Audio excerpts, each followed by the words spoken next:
Intraday session के लिए Nifty 50 के इंडेक्स में अपने ट्रेड प्लान करेंगे।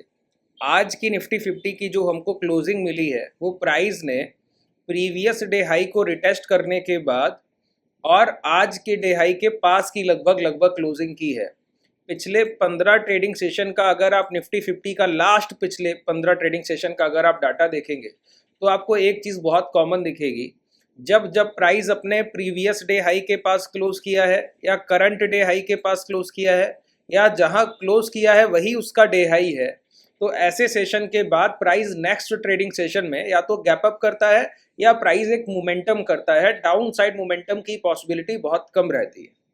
अब वो समय है कि शायद ये प्राइस एक्शन जो अभी तक पिछले 15 ट्रेडिंग सेशन में आपने देखा, 15 से 20 ट्रेडिंग सेशन हो गए, आप जाके देखेंगे।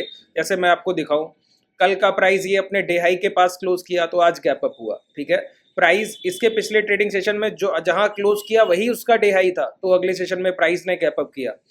यहाँ पे अगर आप गौर करें, जितने ट्रेडिंग सेशन आपको ऐसे दिखेंगे, प्राइस ने ये देखिए प्रीवियस डे हाई के पास की क्लोजिंग की, एक रिट्रेसमेंट आया, अगले सेशन प्राइस ने गैप अप किया। तो आप जितने ट्रेडिंग सेशन का ऐसा डेटा देखेंगे तो आपको दिखेगा कि पिछला रिसेंट मार्केट सेंटिमेंट जो है वो ये बताता है कि जब जब प्राइस अपने क्लोजिंग के टाइम पे मोमेंटम करके क्लोज कर रहा है या डे हाई के पास की क्लोजिंग मिल रही है तो अगले सेशन प्राइस जो है डिप नहीं लेता है। लेकिन अब वो टाइम है कि मे बी शायद हो सकता है कि प्राइस इस सेंटिमेंट का रिवर्सल करे। ये जो सेंटिमेंट है अभी कंफर्मेशन से नहीं कह सकते। देखिए, जब तक हमको कोई कंफर्मेशन होता नहीं है ना, तब तक हम ट्रेड में अपॉर्चुनिटी के लिए प्लान तो करते हैं, लेकिन कंफर्मेशन को ही ट्रेड करते हैं, होप को ट्रेड नहीं करते, ठीक है। अब इस चीज का कंफर्मेशन कैसे होगा कि प्राइस जो अभी तक रिपीट कर रहा था कि डे हाई के पास क्लोज कर रहा है और उसके बाद अगले सेशन गैप अप या गैप अप करने के बाद कंसोलिडेशन, ये प्राइस एक्शन रहा। तो अब इसका प्राइस कैसे हायर साइड अब इस प्राइस को बिल्कुल पूरी तरीके से रिवर्स करेगा, तो कैसे हो सकता है? उसके लिए सबसे पहले प्राइस का आज का डेलो ब्रेक होना जरूरी है। यानी कि जब प्राइस में अगर 25,300 या 320 का या 330, ये प्रीवियस डे हाई की भी रेंज वही है, तो 25,330 के अगर ब्रेकडाउन कल के सेशन में आपको मिल गए, और सबसे पहली बात, अगर प्राइस 25,350 को ही ब्रेक करके अगर नीचे क्लोज करने लगा तो 330 भी ब्रेक होगा, इसका कंफर्मेशन भी आप मान ही लीजिए, ठीक है। तो अगर ये ब्रेकडाउन आपको मिला कब? 25,500 के ब्रेक होने से पहले पहले अगर प्राइस ने 25,350 और 25,330 को ब्रेक कर दिया तो डाउन साइड अभी तक जो प्राइस एक्शन चल रहा था कि डे हाई या प्रीवियस डे हाई के पास की क्लोजिंग के बाद प्राइस गिर नहीं रहा था, तो उसका आप अब सेंटिमेंट का रिवर्सल देख सकते हैं। इसकी संभावना अब बाजार में बनती है। अच्छा, जो मैं ये बात आपसे कह रहा हूं इसके पीछे बेस क्या है अब वो समझेंगे, ठीक है। एक एक करके हम लोग अपने ट्रेड प्लान को आगे बढ़ाते हैं। आप लोग इस सीरीज को अगर रेगुलर बेसिस पे फॉलो कर रहे हैं तो जितना हो सके आप पिछले सेशंस को जरूर रिवाइज किया कीजिए। जैसे इस सेशन को आप देख रहे हैं तो इसके बाद कल का जो हम लोगों ने एनालिसिस सीरीज किया ना, उसको जरूर देखिए जाके। उससे देखिए, ये हर एनालिसिस सेशन आपका अगले सेशन से पूरी तरीके से जुड़ाव रखता है। कल के दिन हम लोगों ने क्या बात की थी कि डेली टाइम फ्रेम पे जो एक बॉडी साइज कैंडल दिख रहा है ना, उसको हम इनसाइड कैंडल की तरह मार्क करेंगे कि वो हमारा डेली टाइम फ्रेम का जो कैंडल है, ये डेली टाइम फ्रेम का कैंडल है। तो इसको हम डेली टाइम फ्रेम का कैंडल नहीं मान रहे, इसको हम क्या कह रहे हैं कि ये हमारे लिए एक इनसाइड कैंडल है या डोजी कैंडल है, जिसमें जो कैंडल मेक और ब्रेक लेवल बनती है। मेक और ब्रेक लेवल का मतलब है कि अगर इस कैंडल के हाई ब्रेक हुए तो हायर साइड मोमेंटम, लो ब्रेक हुए तो लोअर साइड मोमेंटम। आज प्राइस ने क्या किया? गैप अप किया। गैप अप के बाद अगर आप गौर करें तो प्राइस ने गैप अप करने के बाद सस्टेन, देखिए इंट्राडे में जो लोग बोल रहे हैं ना कि प्राइस का रिवर्सल कैसे देखा जाता है, कि कैसे अभी मार्केट हायर साइड मोमेंटम कर रहा है, और आप कह रहे हैं अवेयर होने के लिए, मैं जो बात कह रहा हूं आपके हित की कह रहा हूं। देखिए, हम लोग इंट्राडे के ट्रेड प्लान करते हैं, पहली चीज आप समझिए, हम लोग पोजिशनल या स्विंग के लिए प्लान नहीं कर रहे हैं, ठीक है। अब आप बोलिए कि इंट्राडे में जो लॉन्ग करने वाले ट्रेडर है उनको क्या मिला? ये तो क्लोजिंग के पहले की रिकवरी है 250 के बाद की, इसमें तो आप वैसे ही कुछ नहीं ले पाइएगा। लेकिन इंट्राडे पूरे सेशन में आपको क्या मिला ये बताइए? प्राइस ने गैप अप किया, एक बार भी स्विंग हाई ब्रेक नहीं किया, हर बार स्विंग हाई से रिट्रेसमेंट मिला, फिर डेलो ब्रेक हुआ, वहां से भी मोमेंटम मिला, स्विंग हाई को टच करने गया, फिर वहां से 380-90 से फिर मोमेंटम मिला है आपको। तो प्राइस में इंट्राडे में क्या लॉन्ग करने की कोई अपॉर्चुनिटी आपको मिली क्या? सिर्फ क्लोजिंग के बेसिस को इस मोमेंटम को हटा दिया जाए तो कुछ नहीं मिला आपको। कल के प्राइस एक्शन को देख लीजिए, प्राइस ने गैप अप किया, इंट्राडे का एक हाई लगाया, उसको जब तक उसकी लिक्विडिटी स्वीप होती रही आपको कुछ नहीं मिला। अब जितना लॉन्ग कीजिए, तो ट्रेड प्लान आपके लिए बहुत जरूरी है। कल के सेशन के लिए जो हमारे ट्रेड प्लान थे वो क्या थे कि कल हम high break by HBB formation पे काम नहीं करेंगे। ये हमारा ट्रेड प्लान था कल के सेशन के लिए। क्या काम करेंगे कि जब तक प्राइस अपना लास्ट स्विंग लो ब्रेक नहीं करता है तो स्विंग लो के पास बाई कीजिए, तो स्विंग लो ब्रेक नहीं होते हैं, डे लो ब्रेक नहीं होते हैं। आज के सेशन के लिए हमारा ये भी ट्रेड प्लान नहीं था। बिल्कुल सिंपल है कि प्राइस का ये जो कैंडल है ना, ये जो डेली टाइम फ्रेम का कल का हाई और लो, यही हमारे लिए मेक और ब्रेक लेवल है। अगर प्राइस इस हाई के अबव सस्टेन करता रहेगा तो प्राइस पॉजिटिव है, अगर प्राइस इस सेशन के लो ब्रेक कर देगा तो प्राइस का सेंटीमेंट नेगेटिव है। बिल्कुल कंफर्म है। प्राइस ने गैप अप किया, पूरे सेशन रिट्रेसमेंट किया, पूरे दिन प्राइस कमजोर है, खुलने के बाद सिर्फ गैप अप ही उसका एक पॉजिटिव बिहेवियर था, ठीक है। और उसके बाद क्लोजिंग के टाइम की रिकवरी, और पूरे सेशन प्राइस क्या रहा, नेगेटिव रहा। उसके बावजूद प्राइस ने जब प्रीवियस डे हाई को टच किया तो वहां से आपको रिकवरी देखने को मिली। तो क्यों मैंने बोला था कि जो कल का कैंडल आपका बॉडी साइज दिख रहा है ना डेली टाइम फ्रेम पे, ये बॉडी पार्ट कैंडल नहीं है, ये इंपैक्ट ऑफ डिमांड नहीं है, ये ब्लॉक ऑर्डर कैंडल है। ये जो इंट्राडे का कंसोलिडेशन है, ये इसको मेजर तरीके से एक डोजी कैंडल का फॉर्मेशन ही बनाता है, ठीक है। अब चलिए आगे बढ़ते हैं। सबसे पहले डेली टाइम फ्रेम की ये मार्किंग कीजिए। डेली टाइम फ्रेम की देखिए कितने आसानी से आप अपने ट्रेड प्लान कर सकते हैं। बस चीज़ों को और लेवल्स को आप अगर अच्छे से ध्यान रखेंगे, अपने टेक्निकल्स को स्ट्रॉन्ग रखेंगे, प्राइस एक्शन पे अपनी पकड़ अच्छी रखेंगे तो कोई तकलीफ नहीं आएगी। आज प्राइस का जो कैंडल है ना, ये एक हैमर कैंडल है। इस चीज़ को सबसे पहले समझिए। कल मैंने 3 फॉर्मेशन आपको बताए थे। प्राइस एक बॉडी साइज कैंडल बनाएगा, इनसाइड कैंडल बनाता है, फिर हाई ब्रेक करके दूसरा कैंडल बनाता है, ठीक है। ये इसका ब्लॉक ऑर्डर बनता है। जब भी प्राइस लौट के आएगा तो यही सपोर्ट रेंज है। प्राइस ने एक बॉडी साइज कैंडल बनाया, एक ये इस बॉडी साइज कैंडल को हम क्या डोजी कैंडल मान रहे हैं। उसके बाद प्राइस ने गैप अप किया तो ये इसका एक सपोर्ट रेंज है, तो डे हाई को टच किया और रिकवरी आई। गैप अप के बाद कोई मोमेंटम मिला क्या? नहीं। तो कल के दिन जब तक आज का डे हाई और कंबाइंड मैं आपको बोलता हूं 25,500 ब्रेक नहीं होता तब तक लॉन्ग के लिए आपको नहीं जाना है। अगर यही गैप अप का सिनेरियो चलता रहे तो जो भी इंट्राडे का डे है, देखिए जब मैं आपको ये बोलता हूं ना कि जैसे 25,500 जब तक नहीं निकलेगा तब तक आप लॉन्ग नहीं कर सकते। जैसे कल हम लोगों ने प्लान किया था कि जब तक ये डे हाई नहीं निकलता तब तक आप लॉन्ग के लिए नहीं जाएंगे। तो प्राइस ने तो गैप अप ही कर दिया ना। तो ऐसे टाइम पर आपको समझ जाना चाहिए कि मॉर्निंग की फर्स्ट 5 मिनट की कैंडल का हाई वही कंसीडर करना है आपको उसकी जगह, ठीक है। प्राइस ने गैप अप किया, मॉर्निंग की फर्स्ट 5 मिनट की कैंडल का हाई आपको वही कंसीडर करना है। देखिए यहाँ पे ये पहली 5 मिनट की कैंडल, अब जब तक ये हाई नहीं निकला तब तक आप लॉन्ग नहीं कर सकते। कल के लिए भी यही कि प्राइस 25,500 को जब तक ब्रेक नहीं करेगा तब तक तो आप लॉन्ग के लिए जाएंगे नहीं। लेकिन अगर प्राइस ने गैप अप किया और ओपन ही हुआ 25,600 के पास या 25,550 के पास, तो पहली कैंडल जो आपका बनेगा जब तक उसका हाई ब्रेक नहीं होगा तब तक आप लॉन्ग के लिए नहीं जाएंगे। बात क्लियर हुआ? देखिए अब आगे बढ़ते हैं। तो मैंने आपको डेली टाइम फ्रेम का जो फॉर्मेशन था वो समझा दिया कि एक body size candle, inside candle, फिर उसका हाई ब्रेक होने के बाद मोमेंटम, तो यही एक सपोर्ट लेवल होता है। तो प्राइस ने इंट्राडे में टेस्ट किया और वहां से मोमेंटम किया। अब समझिए जहां पर हम लोगों ने अभी रिसेंटली ये ब्रेकआउट किया है, ये ब्रेकआउट एक डब्ल्यू फॉर्मेशन का है और डब्ल्यू फॉर्मेशन में हम लोगों ने ये सेकंड टॉप था। पहली बार यहां से मोमेंटम आया, टच किया, दूसरी बार लो ब्रेक करने से पहले पहले इसी हाई को टच किया। अच्छा, डबल टॉप हम मानते किसको है? लास्ट स्विंग लो ब्रेक होने से पहले पहले अगर रिकवरी आके हाई ब्रेक करने आ रहा है तो हम डबल टॉप मान रहे हैं। अगर यहीं से एक नया लो लगता फिर आता तो हम इसको सिंगल एक रेजिस्टेंस मानते, पहली बार हिट कर रहा है, क्योंकि एक बड़ी लिक्विडिटी जो प्रीवियस स्विंग लो को ब्रेक करके एक नया लो लगा रही है तो आपकी फ्रेश डिमांड मानी जाएगी, मल्टीपल डिमांड नहीं मानी जाएगी। ये मल्टीपल डिमांड का फॉर्मेशन है, यही डब्ल्यू फॉर्मेशन हम लोग इसको बोलते हैं, ठीक है। अब प्राइस ने हाई ब्रेक किया, हाई ब्रेक करने में डेली टाइम फ्रेम पे हमको एक चीज बिल्कुल कंफर्म दिखी कि प्राइस ने रेजिस्टेंस के पास कोई कंसोलिडेशन नहीं किया, ब्रेक किया, एक इनसाइड कैंडल बनाया और आज गैप अप करके रिटेस्ट करके मोमेंटम किया है। अब यही सबसे बड़ा बायर ट्रैप बनता है जब आप प्योर कंफर्मेशन पे होते हैं। अब आप बोलेंगे ये तो हाई ब्रेक हुआ, हाई ब्रेक होने के बाद मोमेंटम मिल गया, आप बोलिए ब्रेकआउट वैलिडेशन। नहीं, ब्रेकआउट वैलिडेशन का कंफर्मेशन बताइए। अगर कोई प्राइस अपना रेजिस्टेंस ब्रेक करेगा तो रेजिस्टेंस ब्रेक करने के बाद जो मोमेंटम चलता जा रहा है लास्ट स्विंग लो ब्रेक होने से पहले पहले, तो उस मोमेंटम का जो इंपैक्ट हाई होगा उसको हम मार्क करते हैं। और जब लास्ट स्विंग लो तक प्राइस आया उसको ब्रेक करके दोबारा रिवर्सल करने जाए फिर वो हाई ब्रेक होगा तो हम उसको क्या मानते हैं? Breakout validation.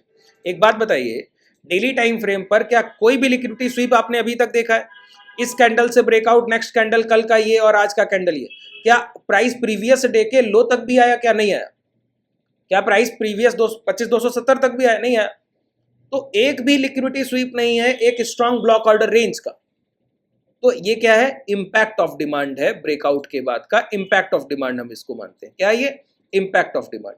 ठीक है, तो ब्रेकआउट के बाद का इंपैक्ट है। जब प्राइस रिट्रेसमेंट करेगा और फिर हाई ब्रेक करेगा तो ये हमारे लिए क्या बनेगा? Breakout validation. अभी ये ब्रेकआउट वैलिडेशन का फॉर्मेशन है। अच्छा, एक चीज कल से आप लोग नोटिस कर रहे होंगे कि कल का सेशन हो या आज जो हम ट्रेड प्लान कर रहे हैं, ये दोनों ट्रेडिंग सेशन के ट्रेड प्लान हम डेली टाइम फ्रेम पे कर रहे हैं। इसके पहले की सीरीज जितनी आप चाहें देख लीजिए, टेलीग्राम में आपको सारे सेशंस का लिंक मिल जाएगा, टेलीग्राम को ज्वाइन करके आप देख सकते हैं। डेली बेसिस पे हम लोग ये एनालिसिस सीरीज करते हैं। तो हमेशा हमारे trade plan hourly two hourly time frame पर होते हैं, वीकली ट्रेड प्लान हमारे डेली और वीकली टाइम फ्रेम पर करते हैं। आवरली टू आवरली के ट्रेड प्लान को 5 और 10 मिनट के टाइम फ्रेम पे एग्जीक्यूशन के लिए मार्क करते हैं। यही हमारा अभी तक कॉन्सेप्ट है। जब भी प्राइस नियर बाई रेजिस्टेंस या सपोर्ट ब्रेकआउट या ब्रेकडाउन कर रहा होता है तब हम डेली टाइम फ्रेम का कंफर्मेशन लेते हैं। इसीलिए अभी जो आपके ट्रेड प्लान हम लोग कर रहे हैं ना, ये डेली टाइम फ्रेम पे कर रहे हैं कि हमको एक बड़ी पिक्चर देखनी है। सबसे पहले बिगर टाइम फ्रेम से कंफर्मेशन लेंगे, उसी मोमेंटम को राइट करेंगे लोअर टाइम फ्रेम पे। अब देखिए यहीं पे मैं आपको एक लाइन और रिपीट करता हूँ। लोअर टाइम फ्रेम के प्राइस एक्शन रिपीट होते हैं हायर टाइम फ्रेम पे, हायर टाइम फ्रेम के प्राइस एक्शन रिपीट होते हैं लोअर टाइम फ्रेम पे। और ये बहुत लंबे समय से चलता आ रहा है, आज की बात नहीं। जैसे प्राइस ने ये देखिए ये इन्वर्टेड हैमर कैंडल बनाया, इसका हाई ब्रेक किया, तो अपर विक का हाई ब्रेक होने के बाद मोमेंटम, बात क्लियर हो गई। तो अब जितनी बार अपर विक का हाई ब्रेक होगा मोमेंटम, अपर विक का हाई मोमेंटम। ठीक है, 5 मिनट के टाइम फ्रेम पर कल के अगर आप ट्रेड प्लान देखें तो हम लोगों ने एक चीज को बहुत अच्छे से मेंशन किया था कि हैमर कैंडल और रेड बॉडी साइज कैंडल अगर पहली 5 मिनट की बनती है तो ऐसे सेशन को इंट्राडे में हम नेगेटिव सेशन मानते हैं, अभी रिसेंट मार्केट सेंटीमेंट के हिसाब से। अगर वहीं इन्वर्टेड हैमर कैंडल बनती है और ग्रीन बॉडी साइज कैंडल बनती है तो इसको हम एक पॉजिटिव सेशन मानते हैं इंट्राडे के हिसाब से, कि इंट्राडे में प्राइस डाउनफॉल नहीं करेगा। जैसे आज इंट्राडे में पहले 5 मिनट की कैंडल गैप अप के बाद अगर आप देखिए तो आपको एक रेड बॉडी साइज कैंडल दिखेगा, पूरा रेड बॉडी साइज कैंडल। तो ये क्या है? ये एक नेगेटिव सेशन है इंट्राडे के हिसाब से। तो पूरे दिन प्राइस ने स्विंग हाई तक ब्रेक नहीं किया और लगातार गिरावट करता रहा। इसी तरीके का फॉर्मेशन हैमर भी मैंने आपको बताया था। तो मैंने अभी आपको इससे पहले क्या लाइन बोली कि डेली टाइम फ्रेम या वीकली टाइम फ्रेम के प्राइजेक्शन रिपीट होंगे daily, hourly, two hourly time frame पे। डेली टाइम फ्रेम के प्राइजेक्शन रिपीट हो सकते हैं hourly, two hourly, 5 minute, 10 minute के टाइम फ्रेम पे या वीकली टाइम फ्रेम पे। 5, 10, 15 मिनट के टाइम फ्रेम के प्राइजेक्शन रिपीट कर सकते हैं आवरली, टू आवरली, डेली या वीकली टाइम फ्रेम। ठीक है, इन्वर्टेड हैमर कैंडल का मैंने अभी डेली टाइम फ्रेम पे आपको कैंडल दिखाया ना, उसका बहुत बड़ा रोल है। जब भी आप देखेंगे, जैसे देखिए प्राइस ये लिक्विडिटी के पास आया, inverted hammer candle high break, तभी मोमेंटम आया। तो ये डेली टाइम फ्रेम के प्राइजेशन का रिपीटेशन लगातार चलते आ रहा है। जितने प्रीवियस सेशन देख लीजिए उसमें भी ये कॉमन फैक्टर आपको दिखेगा।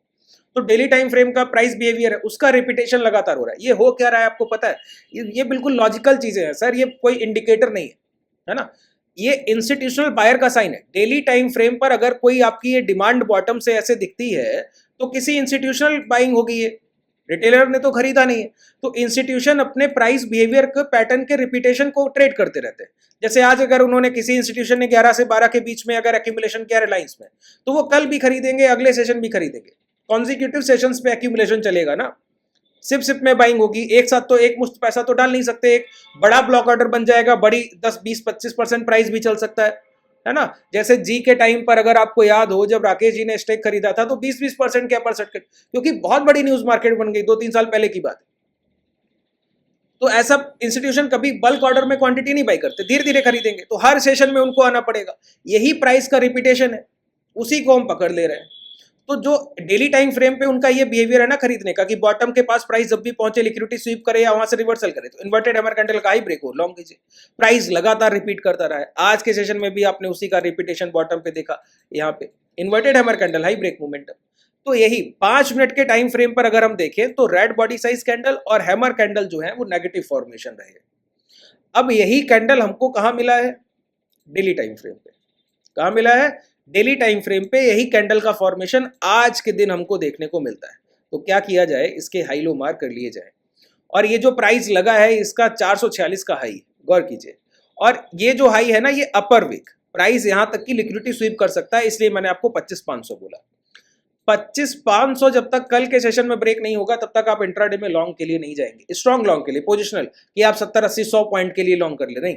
अगर इंट्राडे में प्राइस पहली कैंडल इन्वर्टेड हैमर बनाए या ग्रीन बॉडी साइज बनाए तो एक बात कंफर्म हो जाएगी कि अगर 25,500 ब्रेक नहीं होगा तो डाउन साइड भी मोमेंटम की पॉसिबिलिटी कम हो गई। अगर पहले 5 मिनट की कैंडल ऐसी बनती तो क्या करना है, बाई ऑन डिप, कि जो भी इंट्राडे के सपोर्ट लगे हो उसके पास प्राइस पहुंचे तो लॉन्ग के लिए ट्रेड प्लान कीजिए 25,500 निकलने से पहले पहले, ठीक है, बाई ऑन डिप पे रहना है। अगर प्राइस 25,500 को ब्रेक कर दे, इन्वर्टेड हैमर कैंडल या ग्रीन बॉडी साइज 5 मिनट की कैंडल मिल जाए तो लॉन्ग के लिए जाना है। 100 पॉइंट के टारगेट, 80 पॉइंट के टारगेट भी रख सकते हैं इंट्राडे के बिहाफ पे।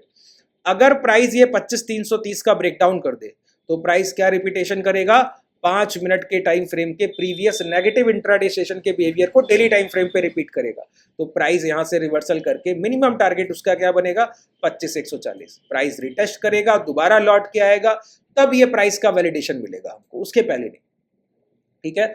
देखिए, जब कोई खरीदने को तैयार नहीं था इस जगह पर, आप जाके ये 7, 8, 9 अगस्त के सेशन देखिएगा, जाके चैनल को ओपन कीजिए, 7, 8, 9 अगस्त के एनालिसिस सेशन देखिए जाके, और आपको पता लगेगा कि जब यहाँ पे कोई खरीदने को तैयार नहीं था तब हम ही लोग बाइंग कर रहे थे, ठीक है। तब हम लोग बाइंग में थे, प्रॉपर बाइंग में थे कि शॉर्ट तभी करेंगे जब डे लो ब्रेक हो जाएगा। ट्रेड प्लान सिंपल रखिए, एग्जीक्यूशन के लिए हमको क्या चाहिए, कंफर्मेशन चाहिए।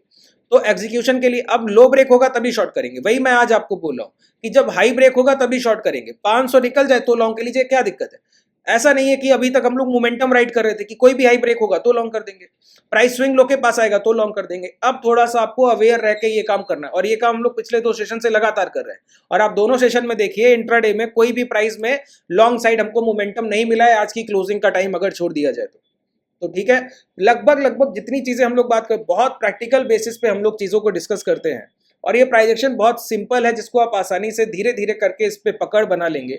इस सीरीज को बस आपको रेगुलर फॉलो करना है। अगर आप पहली बार चैनल पे हैं तो इसको सब्सक्राइब कीजिए, जितने लोगों के साथ हो सके शेयर कर सकते हैं तो कीजिए। टेलीग्राम व्हाट्सएप कम्युनिटी का लिंक डिस्क्रिप्शन में है, जहां पर हम लोग डेली बेसिस पे जो अपनी हैज की पोजीशंस प्लान करते हैं उसके रिजल्ट्स आप वहां पे देख ही सकते हैं। अगर आप डायरेक्टली क्लासेस में आना चाहते हैं तो कॉन्टैक्ट डिटेल है आपके पास डिस्क्रिप्शन में ही, और एप्लीकेशन का लिंक भी आपको डिस्क्रिप्शन में ही मिल जाएगा। इस सीरीज को लेके आपका पॉजिटिव या नेगेटिव जो भी फीडबैक है या आपका कोई डाउट रहता है तो उसको कमेंट सेक्शन में मेंशन कीजिए। मैं जो भी आपका डाउट होगा उसको दूर करने की पूरी कोशिश करूंगा। धन्यवाद।